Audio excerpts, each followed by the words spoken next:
যারা ডিম হতে বাচ্চা উৎপাদনের A to Z বিষয়গুলো শিখতে চান, তাদের জন্য কিন্তু আমাদের আজকের ভিডিওটা। আপনারা যারা আমাদের কাছ থেকে মেশিন নিয়েছেন অথবা বাইরে থেকে মেশিন নিয়েছেন, অনেক সময় কিন্তু আপনারা মেশিন নেওয়ার পর সেগুলো কিভাবে পরিচালনা করবেন সে বিষয়টা জানেন না।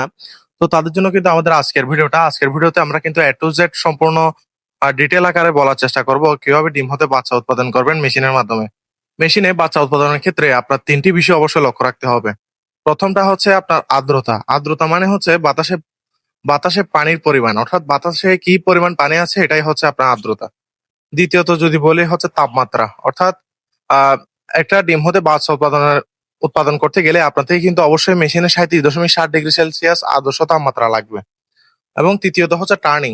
টার্নিং মানে হচ্ছে আপনার নাড়াচাড়া, যেটার মাধ্যমে হচ্ছে ডিমগুলো উলট পালট করে দিবেন, অর্থাৎ ডিমের সর্বদিকে যাতে টেম্পারেচারটা সঠিকভাবে লাগে ওই জন্য কিন্তু টার্নিংটা করা হয়, এবং ভেতরে যে ব্রনটা রয়েছে সেটা যাতে ডিমের এক সাইডে লেগে না যায় ওই জন্য কিন্তু টার্নিংটা করা হয়।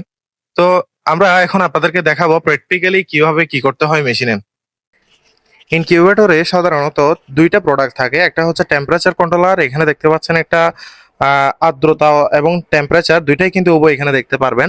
এখানে যে বড় যে অক্ষরে যে লেখাটা রয়েছে সেটা হচ্ছে টেম্পারেচার, দুঃখিত এটা হচ্ছে আর্দ্রতা। এখানে যদি একটু দেখাই ভালোভাবে, এটা হচ্ছে আর্দ্রতা, এবং ছোট যে মিটারে যে লেখাটা দেখাচ্ছে এটা হচ্ছে টেম্পারেচার। আপনি কারেন্ট গেলেও কিন্তু মেশিনের মাধ্যমে এখানে যে টেম্পারেচারটা রয়েছে সেটা দেখতে পারবেন, এবং এখানে যে টেম্পারেচার কন্ট্রোলারটা রয়েছে এখানে কিন্তু আপনি এমনিতেই কিন্তু টেম্পারেচার দেখতে পারবেন। তো এটাতে হচ্ছে আমরা সাধারণত ডাউনে ৩৭.২ রাখবো এবং আপে রাখবো হচ্ছে ৩৭.৭। অর্থাৎ ৩৭.৭ গেলে কিন্তু আমাদের যে ভেতরে হিটিং সেন্সরটা রয়েছে সেটা কিন্তু অটোমেটিক অফ হয়ে যাবে। এখন যদি আমরা একটু ভিতরে দেখাই মেশিনের ভেতরে কিভাবে কি করবেন সেই বিষয়টা যদি একটু দেখাই, মেশিনে দেখতে পাচ্ছেন এখানে একটা কুলিং ফ্যান থাকবে। এখানে হচ্ছে আপনি সরাসরি হোল্ডারের মধ্যে একটা গরমকালে একটা ২৫-৪০ এই ধরনের ভাল্ব দিলে ভালো হয়। যদি সেটা না পান ৬০ ওয়াট দিলেও সমস্যা নেই, কারণ গরম কালে কিন্তু এমনিতেই আপনার ভিতর ওভারহিট হয়ে যাওয়ার সম্ভাবনা থাকে। তো এখানে হচ্ছে একটা লাইট দেওয়ার পর আপনি হচ্ছে নিচে একটা প্রথম অবস্থায় কিন্তু কাপড় বিছিয়ে দিবেন। এরপর হচ্ছে ডিমগুলো দিয়ে দিবেন। ডিমগুলো দেওয়ার পর প্রথম ৪ থেকে ৫ দিন এখানে কিন্তু আপনি আর্দ্রতা ৫০ থেকে প্রথম সপ্তাহ কিন্তু ৫০ থেকে ৬০-এর মধ্যে রাখতে হবে। এটা যখন মেশিন চলবে, এখন ৫৬ আছে, মেশিন চললে এটা কিন্তু ৪৫ও নেমে আসতে পারে। এটা এই যে বড় যে লেখাটা দেখছেন এটা, এটা যখন মেশিন চলতে থাকবে তখন কিন্তু এটা অটোমেটিক কমে আসবে। তারপর এটা হচ্ছে প্রতি সপ্তাহে কিন্তু আপনার থেকে স্টেপ বাই স্টেপ বাড়াতে হবে। এটা হচ্ছে আর্দ্রতা। আপনি যখন পানিটা বাড়াবেন অটোমেটিকলি কিন্তু ভেতরে কিন্তু আর্দ্রতা বেড়ে যাবে। আপনি যখন পানিটা এইখানে রাখবেন, এখানে রাখলে যখন দেখবেন ৬০, তখন সে বাড়িটা যখন আপনি লাইটের নিচে আনবেন তখন কিন্তু আর্দ্রতাটা আরো বেড়ে যাবে। আর্দ্রতা মানে হলো আপনার পানির যে জলীয় বাষ্পগুলো রয়েছে সেগুলো যখন চারিদিকে ছড়িয়ে যাবে আর্দ্রতার পরিমাণটা কিন্তু তখন বেড়ে যাবে। এখন আমরা আসি, আর্দ্রতার বিষয়টা শেষ হয়েছে, এখন আমরা টেম্পারেচারের বিষয়টা বলি। টেম্পারেচার মানে হচ্ছে তাপমাত্রা, যেটা কিন্তু মেশিন অটোমেটিকলি কন্ট্রোল করে থাকে।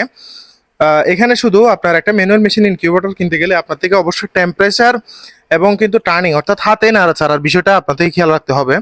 আপনি কি করবেন, প্রতি সপ্তাহেই কিন্তু পানির বাটি বাড়াতে থাকবেন। পানির বাটি বাড়ালে কিন্তু আপনার আর্দ্রতাটা অটোমেটিক বেড়ে যাবে, এবং লাস্ট ৩-৪ দিন যদি আপনি আর্দ্রতা কন্ট্রোলে রাখতে না পারেন তো সেক্ষেত্রে কিন্তু আপনি ভালোভাবে পানি স্প্রে করে দিলেই কিন্তু আর্দ্রতাটা অটোমেটিক কন্ট্রোল হয়ে যাবে। এবং প্রতিদিন হচ্ছে কমপক্ষে ৩ বার ম্যানুয়াল ইনকিউবেটরে ঠিক এইভাবে যদি সম্ভব হয় হাতে ডিমগুলো এভাবে চেলে দিবেন, যার মাধ্যমে কিন্তু ডিমগুলো টার্নিং হয়ে যাবে, অর্থাৎ ঘুরে যাবে। প্রতিদিন কমপক্ষে ৩ বার যদি সম্ভব হয় আপনি কিন্তু একটা একটা করে ডিমগুলো উল্টে দিলে কিন্তু আরো ভালো রেজাল্ট পাবেন। আমাদের আসলে যে কৃত্রিম ডিমগুলো রয়েছে সেগুলো আমাদের স্টকে না থাকে, আমরা কিন্তু আপনাদেরকে প্র্যাকটিক্যালি দেখাতে পারছি না। তো এখানে হচ্ছে একটা ভাল্ব লাগাবেন, আমরা আবারও বলতেছি একটা ভাল্ব লাগাবেন খুবই কম ওয়াটি, যেটা হচ্ছে টেম্পারেচারটা অটোমেটিক দমনে রাখবে। তো আপনারা যারা এখনো পর্যন্ত কোনো বিষয় সম্পর্কে যদি অবগত না থাকেন ওই ক্ষেত্রে আমাদের সাথে যোগাযোগ করতে পারেন। আমরা ইনশাল্লাহ চেষ্টা করবো সবগুলো বিষয় A to Z কিন্তু বুঝিয়ে দেওয়ার। তো আজকের ভিডিওতে সবকিছু বিষয় দেখানোর চেষ্টা করেছি, টেম্পারেচার, টার্নিং এবং আর্দ্রতা, এই 3টা বিষয়। আমরা এখানে আবার বলি, এখানে হচ্ছে মেশিনে কিন্তু অটোমেটিক টেম্পারেচারটা কন্ট্রোল করে, কিন্তু মেশিনে কখনোই কিন্তু আপনার আর্দ্রতা এবং টার্নিং এগুলা ম্যানুয়াল ইনকিউবেটর কন্ট্রোল করে না। কিন্তু আপনি চাইলে কিন্তু অটোমেটিক ইনকিউবেটর নিলে সেগুলো কিন্তু মেশিন অটোমেটিক কন্ট্রোল করবে, টেম্পারেচার, টার্নিং দুইটা বিষয় এবং আর্দ্রতা সহকারে ফুল অটোমেটিক যেগুলো রয়েছে সেগুলাতে। তো আজকের ভিডিও এতটুকুই। আপনারা যারা আমাদের কাছ থেকে ইনকিউবেটর নিয়েছেন অবশ্যই জানাবেন কেমন রেজাল্ট পেয়েছেন। আমরা চেষ্টা করি প্রত্যেকটা কাস্টমারকে কিন্তু A to Z বিষয়গুলো বুঝিয়ে দেওয়ার। তো এছাড়াও যদি আপনার এই বিষয়ে কোনো ধরনের প্রশ্ন থাকে অবশ্যই আমাদের সাথে যোগাযোগ করতে পারবেন ইনশাল্লাহ। ধন্যবাদ। আসসালামু আলাইকুম।